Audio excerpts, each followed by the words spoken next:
Hey photographers, welcome to the Bokeh Podcast. I'm your host, Nathan Holritz, and really I'm just here to help you build a sustainable photography business. That certainly means helping you improve your photographic skills and enabling you to become a stronger business owner, but it also means helping you work more efficiently so you don't get burnt out in the long run. We are sponsored by photographersedit.com, custom photo editing for the professional photographer, and Miilu.com, that's MIILU.com, the simplest way to create and manage timelines and shot lists for the events you're photographing. All right, let's get into today's episode. All right, ladies and gentlemen, boys and girls, we're back for another Bokeh Podcast episode, but this has rarely happened. I have what feels like a longtime friend on the line with me right now. Yaneck from Wasio Photography is with me for the third Bokeh Podcast episode. Welcome back, Yaneck. Thank you so much. We're super excited. I can't believe this is already the third time. It is kind of crazy. And for anybody listening in who did not get to hear the first episodes, episode 43 and episode 310. I mean, we've been doing these for a long time. This is going to be something like episode 450 or thereabouts. Oh, wow. We've been doing this for a long time, but you can go back. For those of you listening in who didn't hear those episodes, we'll put the links in the show notes at bokehpodcast.com. Go back and listen to those episodes.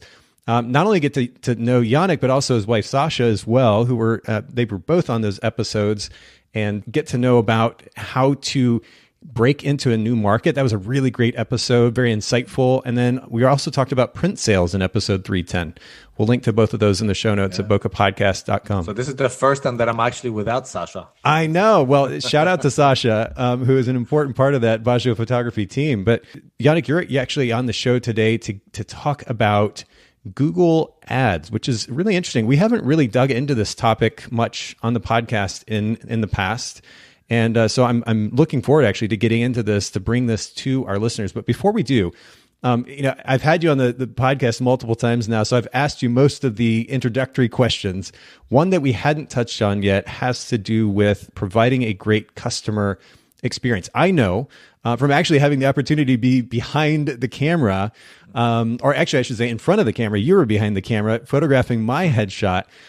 I know that an interaction with you is a really fun, interesting, exciting interaction. So I can imagine your customers have a really cool experience, but I wonder if there's a particular idea that you have found is important when it comes to providing a great customer experience to your clients. Yeah, so I think the overall, when I photograph somebody or, when I, have the interaction with my clients, I always put the building relationship as the priority. So, to get to know them and also, have this beginning of a good relationship, and always thinking that this sales that I'm making right now or this session is just the beginning, and really provide the good customer service as a way to build a long-term relationship with your clients. So that's, this way you can have those repeated customers, over time, and actually this becomes cheaper and cheaper, as a cost of acquisition new clients, because you bring the ones that you served before. Yeah, that's true. It would be easy for us to, in the moment, maybe lose sight of the big picture, which is, as you point out, we want to invest in a relationship for the long run, so we have that repeat business. And I know that you work with individual clients as well as corporate clients. So this applies even to those corporate clients, correct? Oh, absolutely. I mean, before the coronavirus happened, and now it's starting to happen again, but we often photograph headshots for a large number of people at different businesses or conferences, and we actually build a relationship with every person that we photograph. I mean, we actually have business from those people that we photograph as part of the conferences, or they were just an employee at the company. They find out that we do family photography as well, and they come back, for family sessions. Right. So, this happens all the time. Now, I'm really curious, and this is something I've been asking other photographers that have come on the show. It's, photographers talk a lot about the importance of relationships when it comes to building a business. I also know that just realistically as human beings, we can only develop so many close relationships in our life, right? So we can only invest so much in each relationship. And as photographers, we work with a lot of different people. How do you make sure that you are investing in a relationship that actually has some depth that isn't just kind of surface level, BS. Let me get through the session and get to the next person, but that person actually feels like you genuinely care about them. How do you do that? It's actually, I think it's pretty simple. The number one thing that you have to do is just to actively listen. Okay. Don't listen thinking what you're going to say next. Yeah. Just listen. Just listen and really care what the other person is saying. And really, this is the biggest foundation. That's a great reminder. And honestly, it's a great reminder for my personal relationships too. Like I know that I can get in that mode where it's just on to the next thing, whether I'm, talking to my kids or a family member or friend. And you're right. You're so right. And I feel kind of guilty even thinking about it, but I really need to actively work on that. Here on the podcast, for example, it can be pretty easy to be in that actively listening mode because I know I'm listening in, but then I'm also thinking about the next question. It's funny. It's kind of a balance between the two. But for you, running the podcast is definitely much harder because you have to, you have an agenda, you have questions, so you have to control the flow. But I think, and I caught myself this, doing this before, and sometimes obviously right now as well. But when I talk to clients, especially during the sales meeting or sales call, really don't think about what you're gonna say next. Just really listen and then, the conversation will flow. You don't have to already have 10 questions prepared and not really listening, what the other person is saying. And they're just asking questions just for the sake of asking. Yeah. One of the podcasters that I've taken inspiration from over the years is a guy named Joe Rogan. He's been known as the host of the Fear Factor TV show, and he's a color commentator for the UFC, and he's a comedian, but he hosts one of the most popular podcasts in the world. And his podcast episodes go on for 2 to 3 hours regularly, and sometimes can even go beyond that. But wow. I think part of what enables that is he is very much in the moment. He doesn't use that word agenda. He doesn't have an agenda. Instead, he's very much present in the moment and just interested in having conversation with that person in front of him right then. And it feels so genuine, and it's easy to just kind of relax in that, as opposed to, okay, what do I got to go to? What's the next topic, or how do I get to this talking point, or how do I sell them this thing? Just really being there and being present. It's funny, being on the other side of somebody who actually cares to engage with me in that way is very rare. And so when I experience that, it feels so good. Yeah. I need to check his podcast as well then. Well, yeah. And it's certainly not for everybody, but it's a wide range of guests, from comedians to, UFC fighters to scientists to political figures. I mean, he had Mike Tyson on the other day. It's really quite a fascinating podcast, but I've just taken a lot from it as far as being a conversationalist. And to bring it back to your point, it really is super important, both in our personal and our professional lives, to truly be present in the moment, actively listen. I really appreciate the reminder. I definitely needed that today. You talked about cost of acquisition, and that really is a great segue because we're going to jump right into the main topic today. And again, for those of you who didn't hear the previous episodes with Yaneck and Sasha, we'll link to those so you can kind of get to know a little bit more about their business, hear the answers to some of those other questions that I would normally ask. But we're going to talk about Google AdWords. And I know that I personally have experience with my businesses over time in AdWords, and have seen some results from it. But I'm curious, when was the first time you ever used the platform, and what were your results initially? So, I mean, I don't know exactly when was the first time that I used Google Ads, but I mean, I used it many years ago. I'm a geek at heart, so I jump on a lot of this technologies early on. Yeah. I mean, just to give you an idea, my personal email address, which is like Yaneck@gmail.com. The only reason I was able to get my first name at gmail.com is because I joined Gmail when it was only by invitation. Oh. So that's how long ago it was. Okay. So that's why, I may have used Google Ads long time ago. I don't even know how old Google Ads or AdWords, what it used to be called. Yeah. But I definitely used it, before, just to see how things work.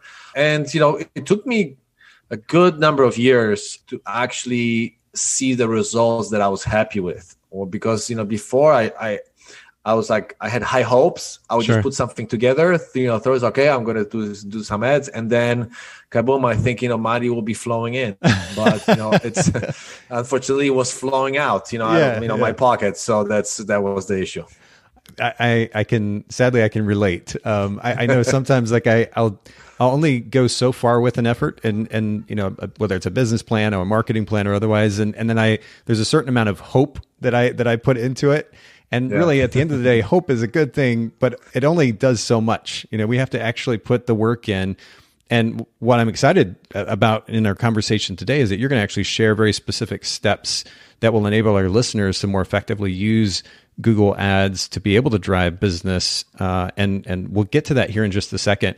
I'm curious, though, before we do, what are the advantages from your perspective? What are the advantages of using Google Ads over Facebook and Instagram ads? Because, Facebook and Instagram over the last 2 or 3, 4 years have become super, super popular. It's a really, really powerful tool. Are there advantages of Google over those? So, there's definitely a place for Facebook and Instagram ads. I think the Facebook and Instagram ads are more either building awareness or building your mailing list with some kind of lead magnet, because usually people, when they're surfing to Facebook or just scrolling through Facebook or throwing to Instagram, they're not usually in a mindset of committing and buying something. It's rare, it's mainly like, oh, this is something for free. Let me take a look at it, right? Yeah. Then you can build on top of it, right? Which it is possible. It's definitely one way to do it.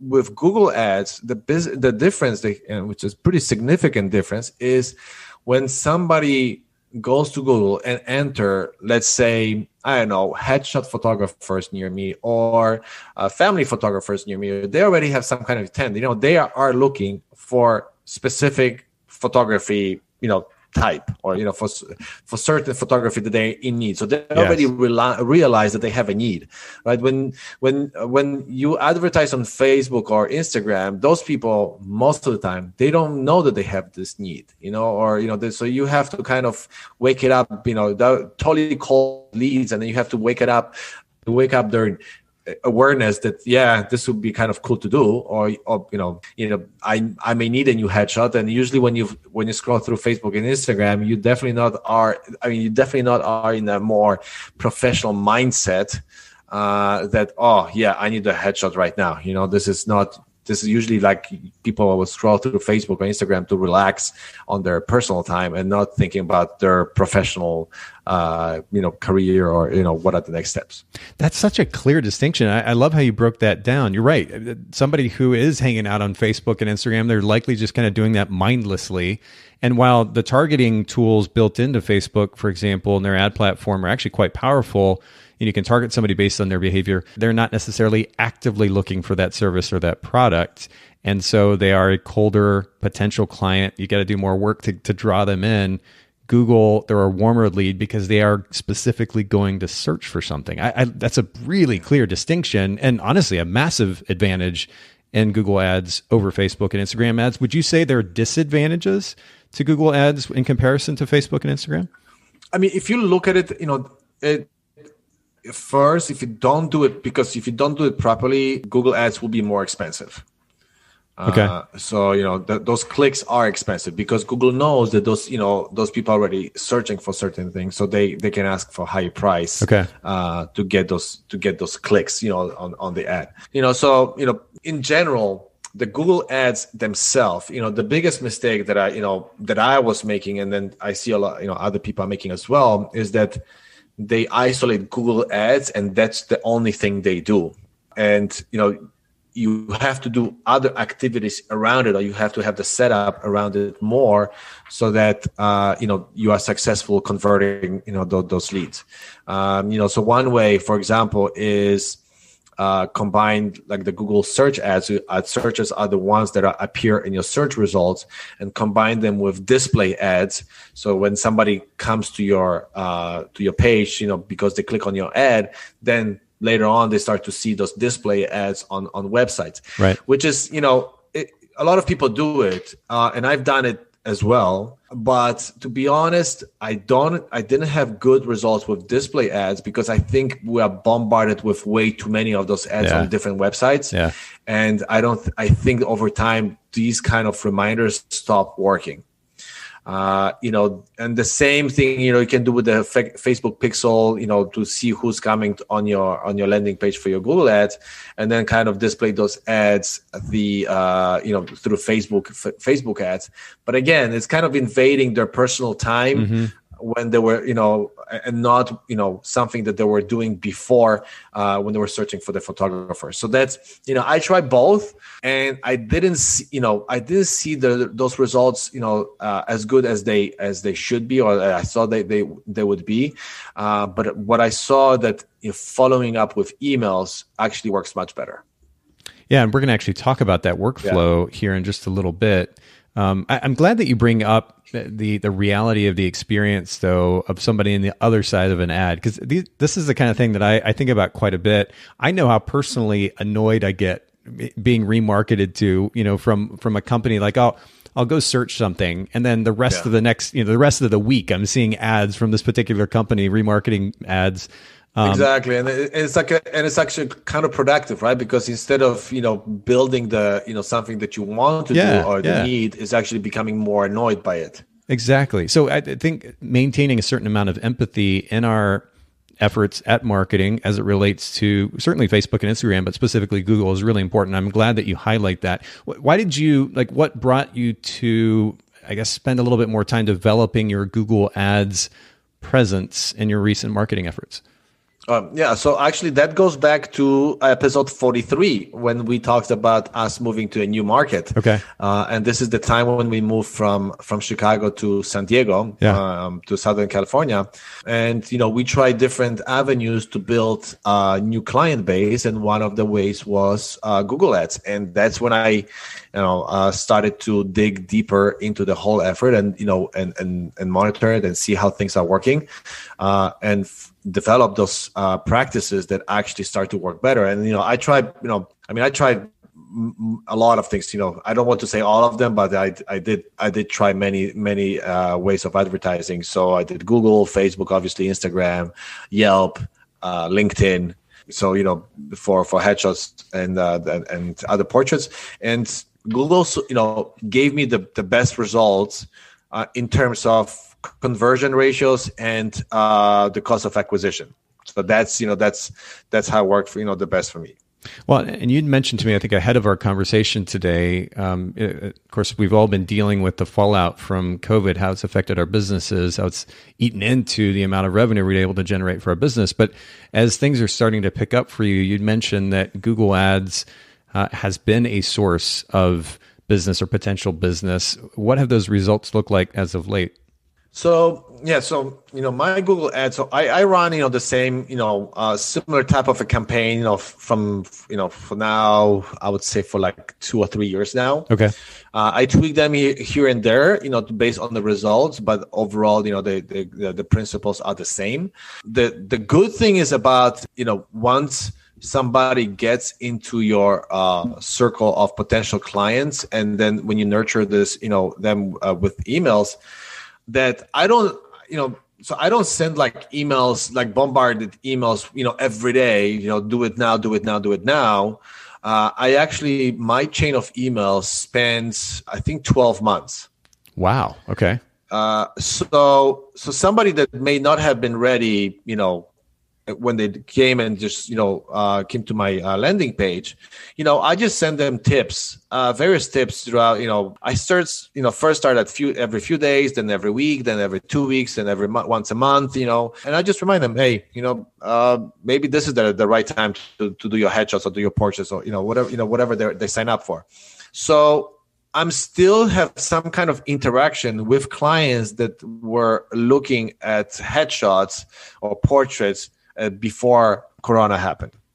Right. So that's this is the Google Ads is almost like just I guess the initial contact, but then it's more than that. So that's why I was saying that we cannot just run Google Ads in isolation and just not having the whole called the entourage around, Google ads, because then it for sure is not going to be effective. That makes sense. Okay, so when we're talking about some of these clients that you're booking as of late, as your business begins to pick back up, that could be a result, not just of yesterday they clicked on a Google ad and they came to your site and they booked you. This is potentially a process that lasts a span of months.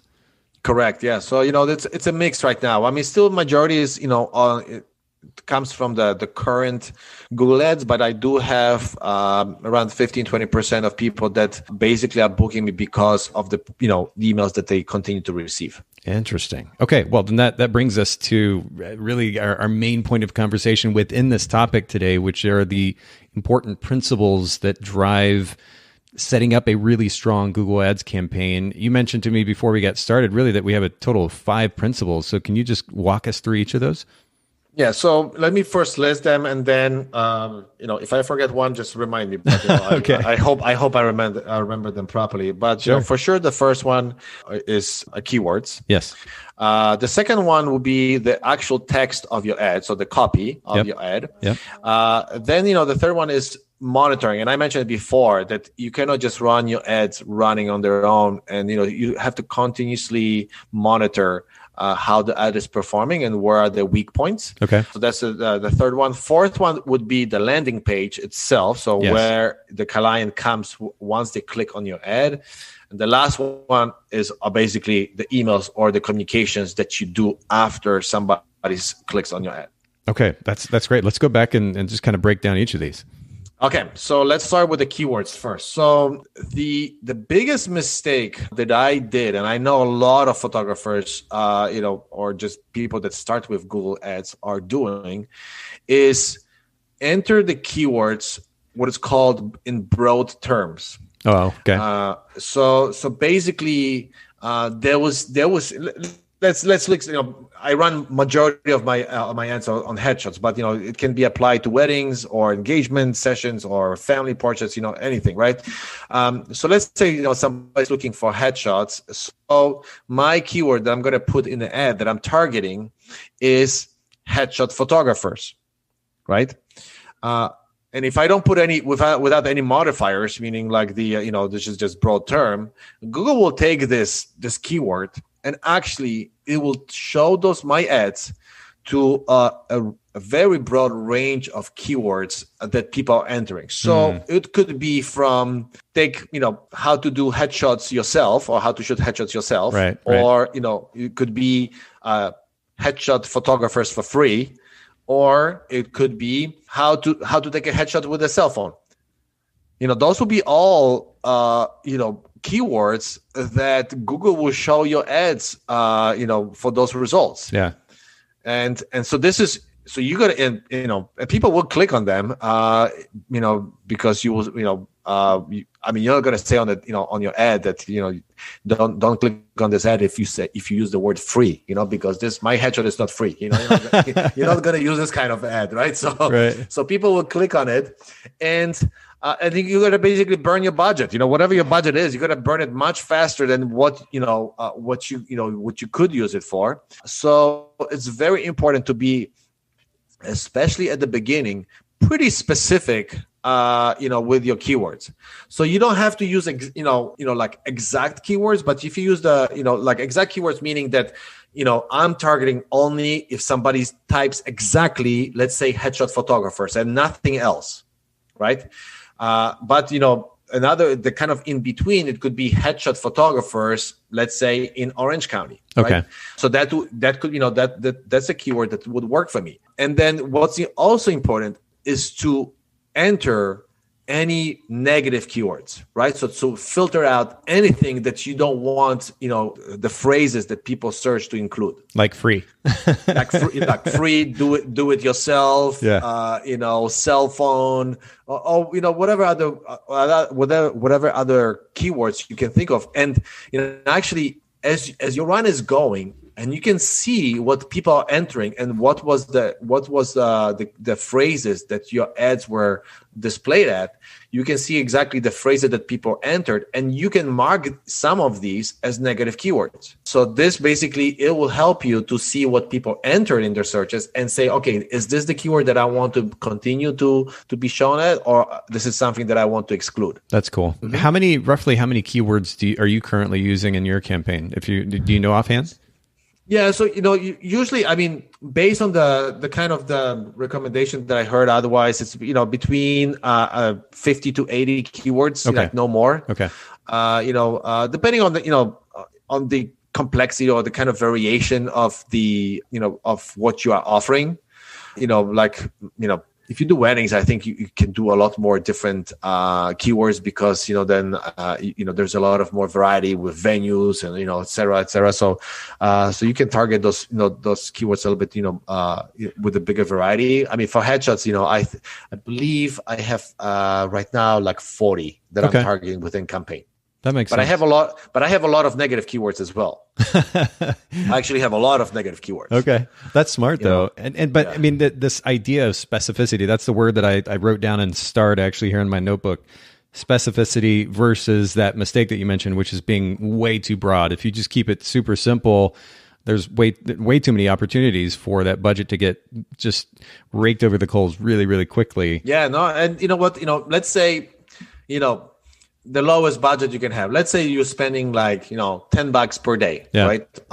Is your budget. So this is your Google Ads. And let's say it takes, usually, depending on the kind of how competitive a keyword is, but it may take, $3, $5, or $6 or $7 per click, right? Yep. So let's be even optimistic. And let's just say that it takes only $3. Right? If you don't exclude keywords that, the proper keywords, or you're not specific enough, I mean, that's only 3 clicks per day. Yeah. Right? So you want to make sure that the people that are really searching, for the right things are clicking on your ad. So, because otherwise you got to be, you got to get clicks, but there'll be no conversions. This is really good. I mean, if we left our listeners with just this point, I think they'd be walking away with a massive amount of value. But I want to get to the next point, which has to do with the copy, the text in that Google ad. I've said this multiple times here on the podcast, but brevity, simplicity, and communication with words is a pretty big challenge for a lot of photographers, myself included, for that matter.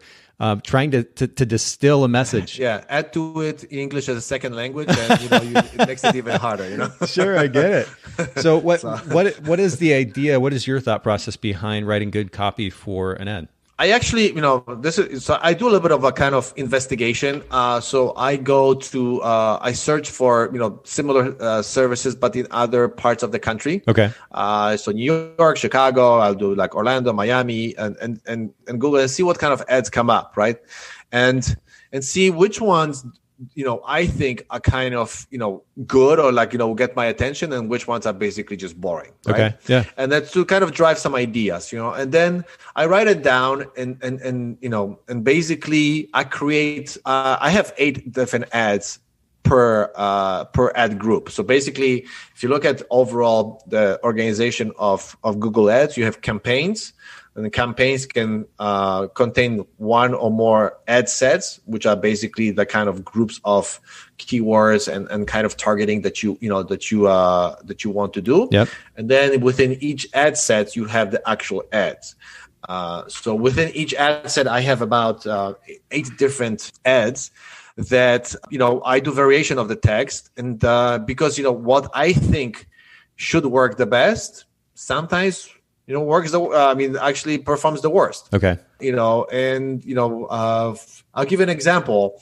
I have one of the ad, I think, what is it? I don't remember the exact text, but I think something like, good, look smarter, younger, and just overall better, we'll do your headshots, like, something like that, right?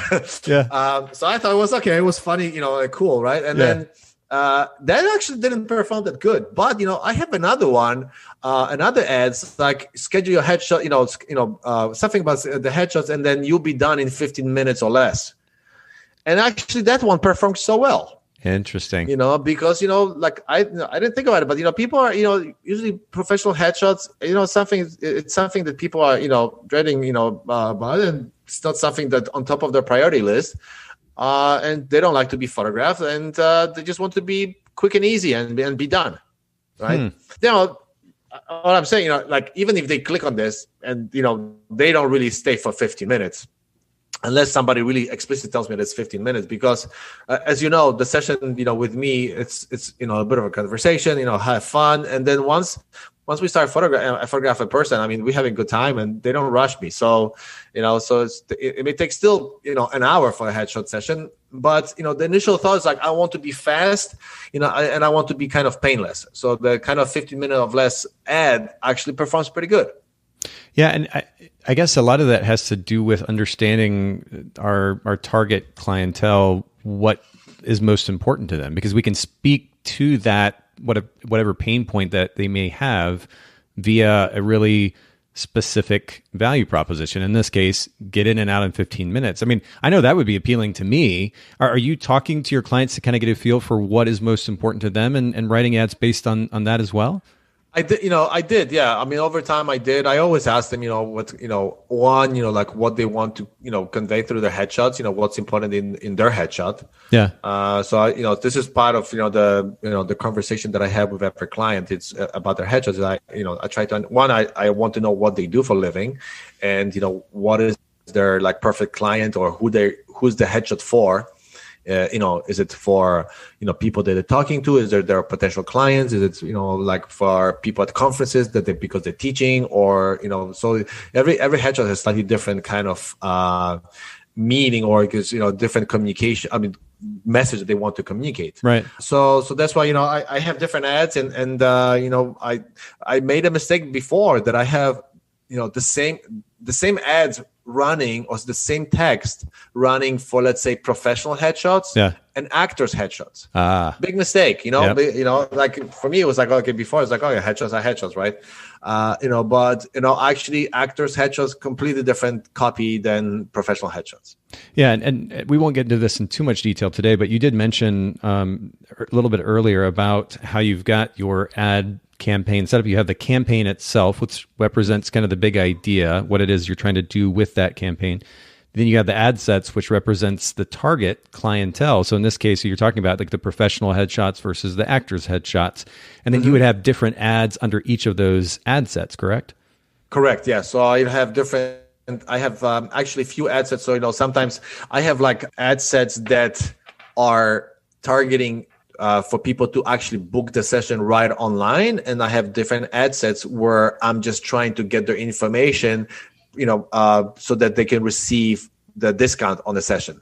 So I have, so even for that, I have different ad sets, and, because, I want to approach people differently. Absolutely. And so that's represented, those different people or groups of people represented by those ad sets. And you have the ads under each of those. And I should say, to clarify, campaigns, what we're really talking about is the purpose of the advertisements that we're running. Yeah, usually I would recommend either, campaigns, you can separate it either by the type of service that you're providing. Sure. Or a completely different approach to something, right? So if you offer like, wedding photography and family, photography, obviously those would be two different campaigns. Sure. Also, I usually separate I separate campaigns if there's, for example, a search campaign. So meaning targeting the search results, and a display campaign. Mm-hmm. So I usually put those as separate campaigns. Yeah, absolutely. And I think this is a good summary because similar principles apply in the way that an ad campaign is broken down for Facebook and Instagram. Yeah, it's really important to make sure that there is that distinction, that it's not just about creating one ad and running it to everybody for everything.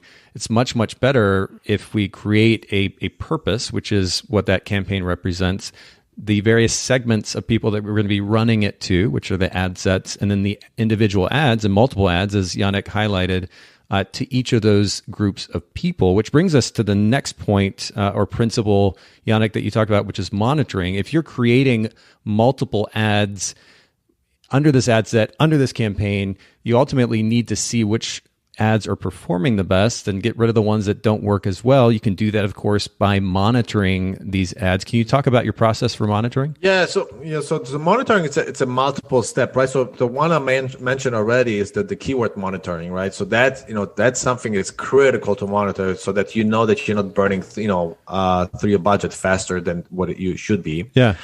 So that's one way of monitoring. And two is actually monitoring which ads perform better or worse. And when I say better,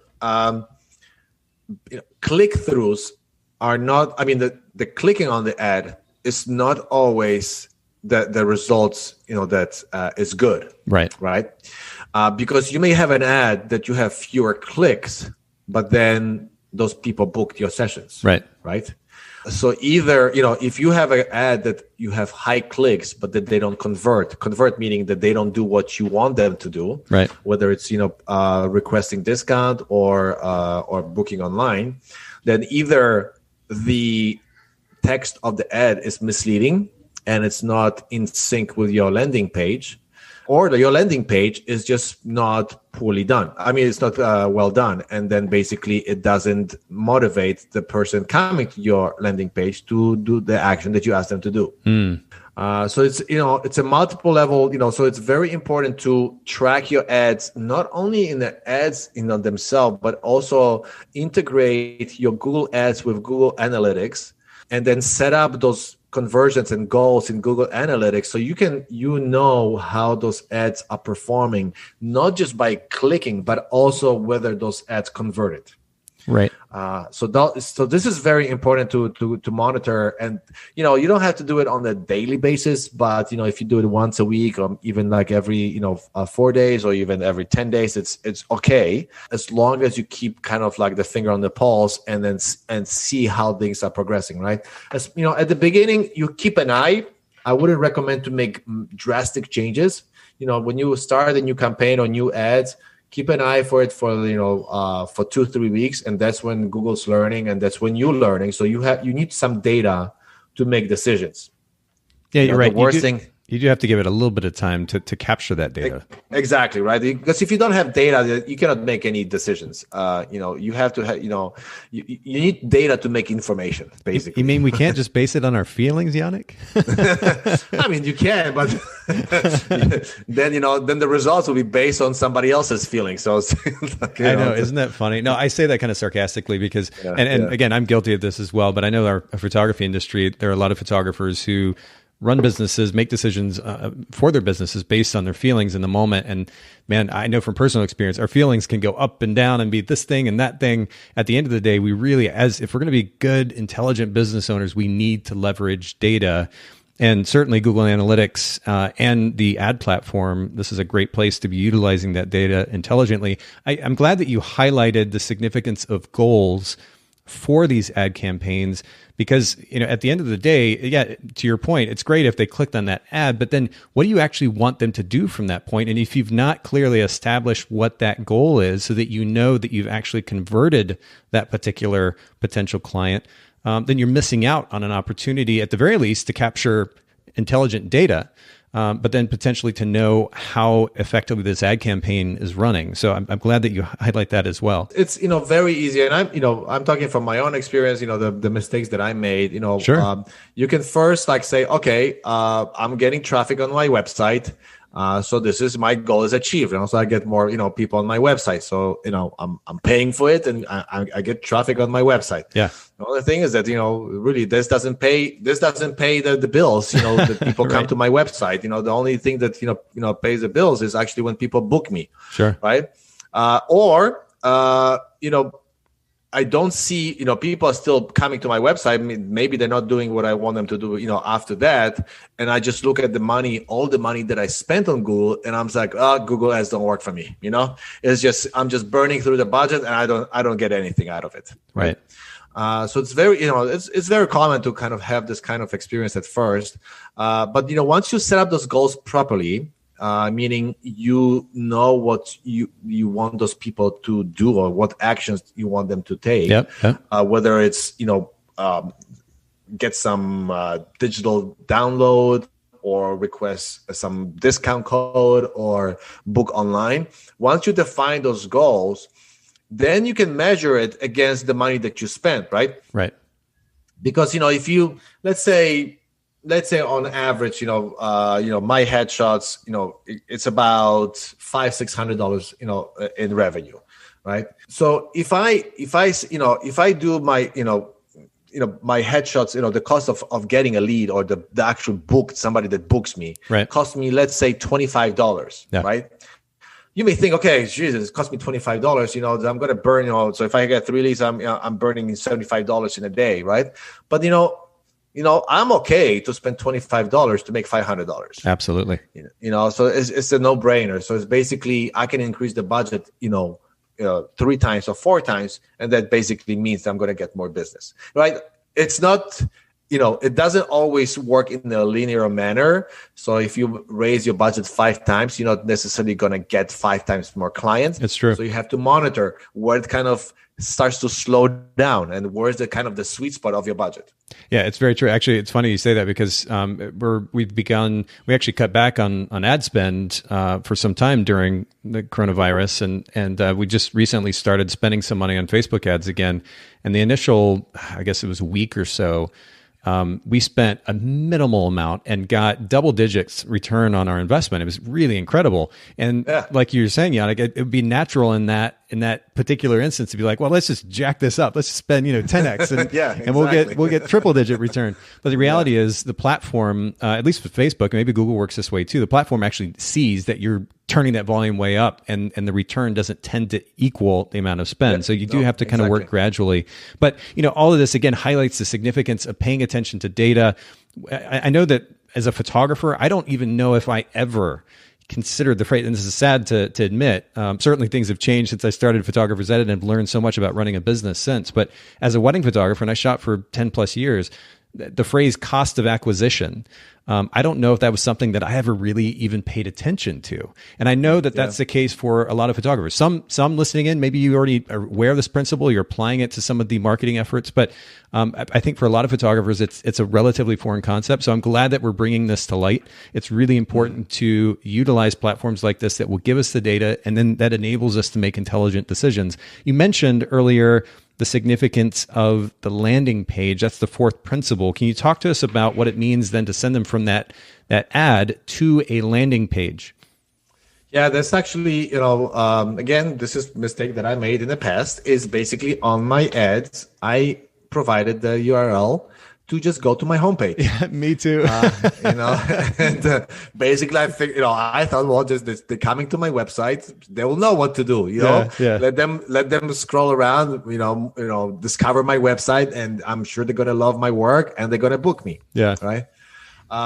And you'll be, maybe you pay attention to it. You'll be shocked how many Google ads I see for photographers. Mm-hmm.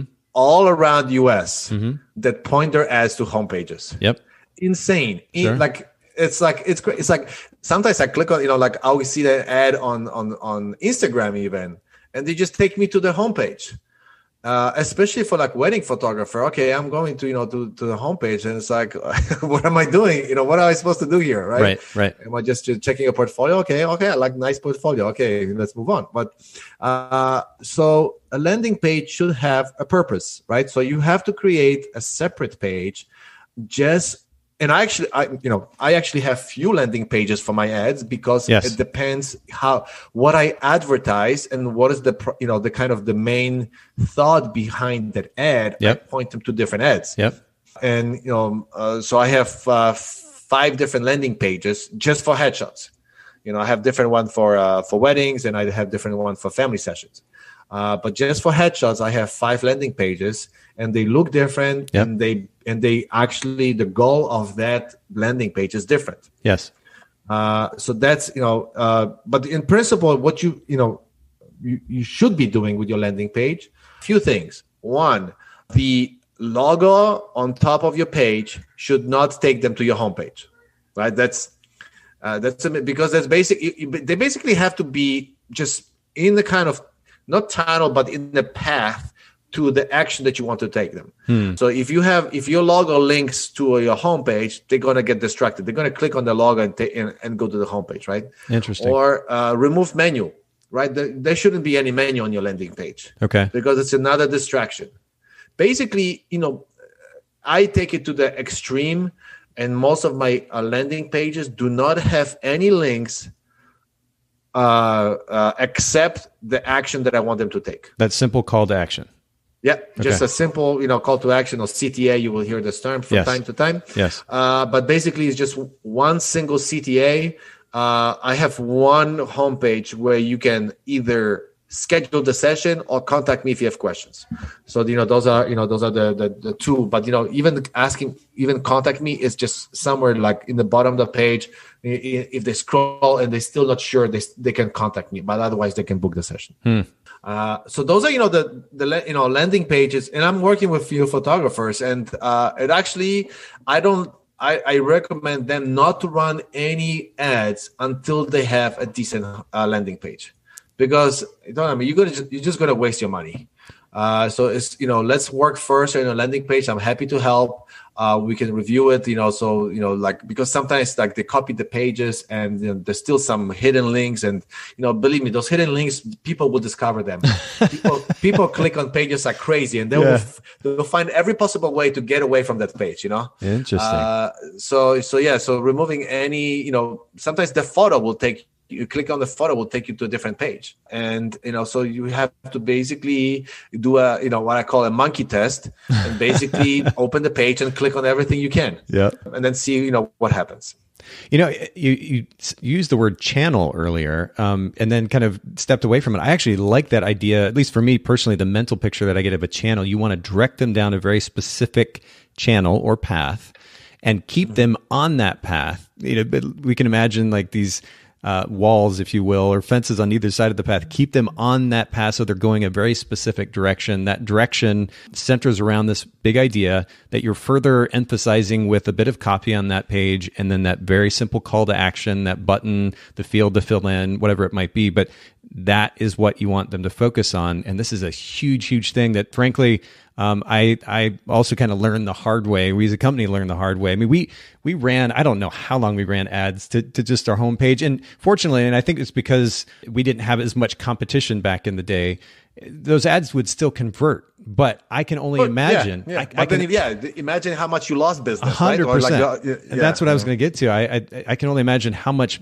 more effective that campaign would have been if we had created dedicated landing pages with very specific messaging, dedicated to the very specific ad sets that we were running those ads to. It levels up your marketing efforts significantly, and cannot stress that enough. The last piece, Yaneck, is the follow-up via email. You talked about, it sounds like you've got a really extensive process with this. What can you at least give us the basics here? I don't try, I try to follow this principle that you send them a link with information, then some tips, then another email with, information how to book it. And, so it's not every email is about, selling. Sure. It's basically try to provide the value first, before asking for sale. Believe me, any topic, any type of photography, there's so much that we know as photographers that it's kind of foreign to, to people that are, being photographed. So sharing this information actually will help them a lot, from, how to prepare for a session, what to wear, what not to wear, description about how the session even looks like, right? There's plenty of information that can be provided, but, the nurturing of those emails, over time is very important.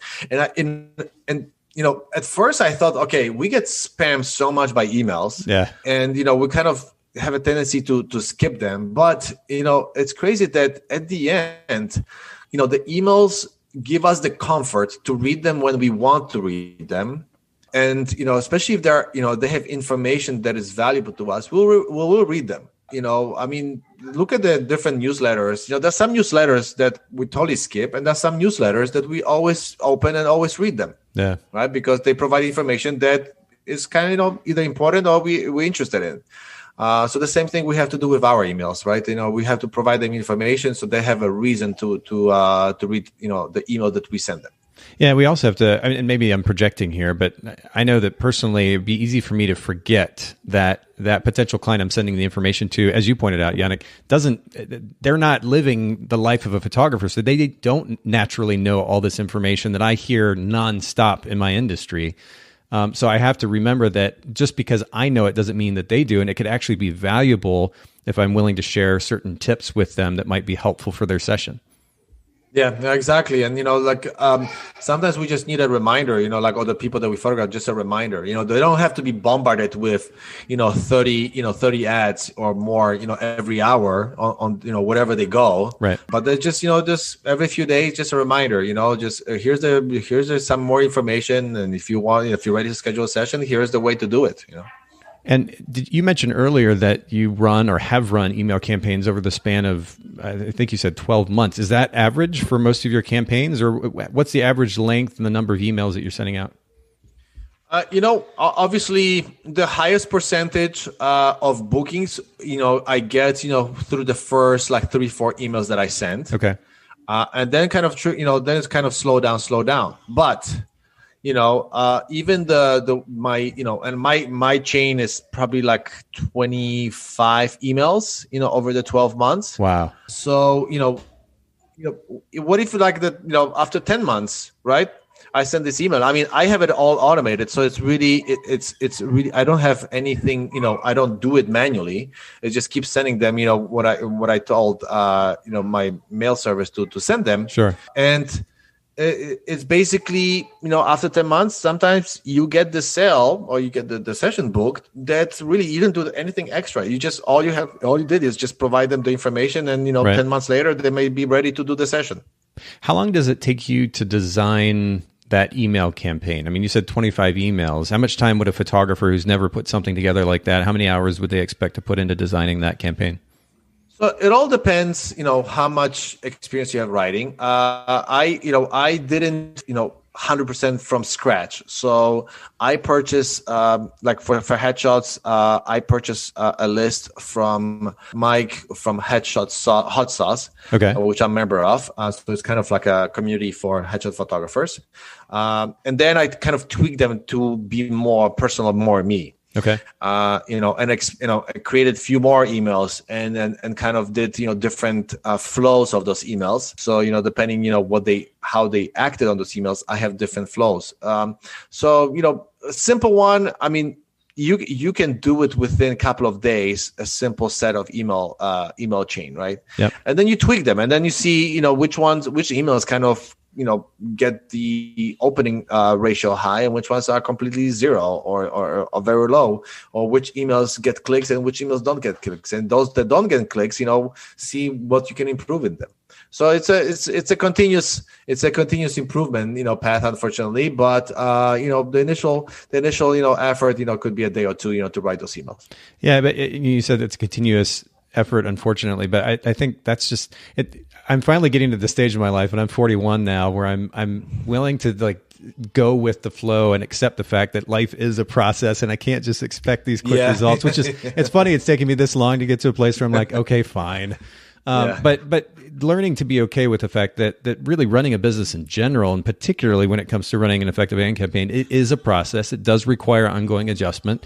I think it just puts us in a much better mental space for all of this. But man, Yaneck, I have to say, I know that you have experience teaching from stage and whatnot, but this has been seriously one of the most practical, actionable episodes that we've done in a while. I really appreciate you sharing so much. And by the way, this is a pretty loaded topic too. And Yaneck actually mentioned to me before we started recording that he's working with photographers on an individual basis, helping them set up Google ad campaigns. Can you talk a little bit about that? So I've been doing Google ads for my business, as I mentioned, for like 3 years now. So when we moved to Southern California 3.5 years ago, and so I started really seriously doing I started 3.5 years ago. It took me a few months to kind of tweak it, and then continuously running it. So for 3 years, it's been very successful for my business, and it helped me to basically make a living, because me and Sasha, my wife, we are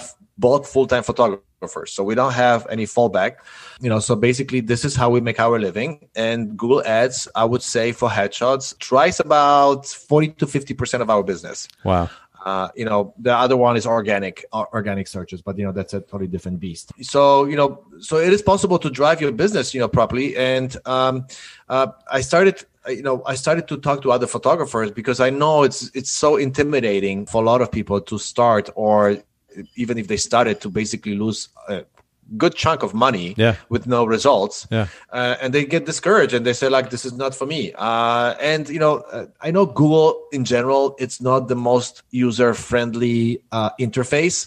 I think it's much more complicated to use than like for Facebook ads, for example, because Google is just I think more for nerds than for anybody else. And I basically spend the time to learn it. So that's why I started to help other photographers, and I also submitted the class to teach at Imaging USA. So this is Professional Photographers of America, so PPA's conference, which is organized every year. And in 2021, actually, it's going to be virtual. So this is in January, and I submitted a class there. And I was super hyped to find out that I was accepted as a platform speaker. Nice. So at the Imaging USA, I'll have a platform class speaking about Google Ads for photographers. And my class, the goal is to teach people how to do it themselves with the least technical knowledge possible, right? So you don't have to be a nerd, you don't have to be a geek. As long as you understand the few principles, you can be successful running Google Ads. But then, there's still some people that, okay, I may understand it, but one, I don't really want to dig that deep into it, or I don't have time for this. I prefer to do other things. So I'm happy to help other photographers, one, to set up everything, and then two, do like a subscription. So basically I monitor and manage their ads on a monthly basis. And, so basically they can drive their business, to a new level. So this is more right now. This is not my primary business. I'm still primary as a photographer. So this is really how I make a living. And then this is something extra that I do. So that's why I don't like advertise it, I don't have a dedicated website. I'm not a digital marketer. I'm just trying to help other photographers, to be more successful in their business. So, if anybody's interested or have questions, the easiest way to reach out to me is either through Facebook. So add me, on Facebook as a friend and just message me, Instagram, or email, and email is info, so info @wasiophotograhy.com, and Wasio is spelled WASIO, photography.com. And on Instagram, you can find me under Wasio, so WASIO.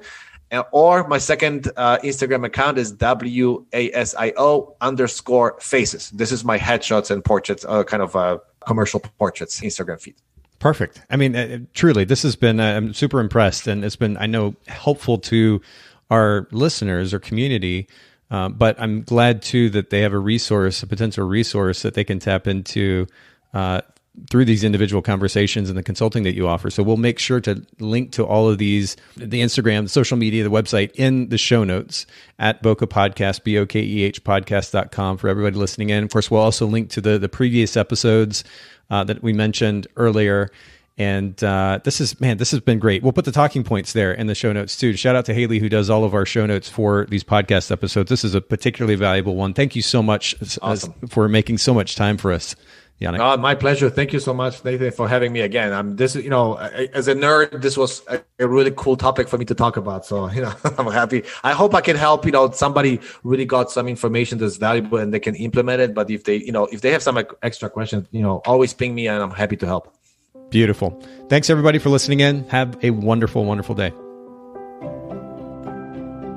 Thanks so much, photographers, for listening to the Bokeh Podcast. Will you let us know what you thought of the show by leaving a review of the podcast in the Apple Podcast app? And I'd love to hear from you personally with your thoughts about the podcast and suggestions about future topics and guests for the show.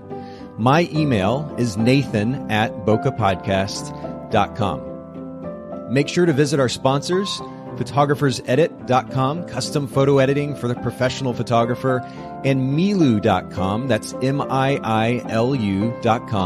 the simplest way to create and manage timelines and shot lists for the events you're photographing.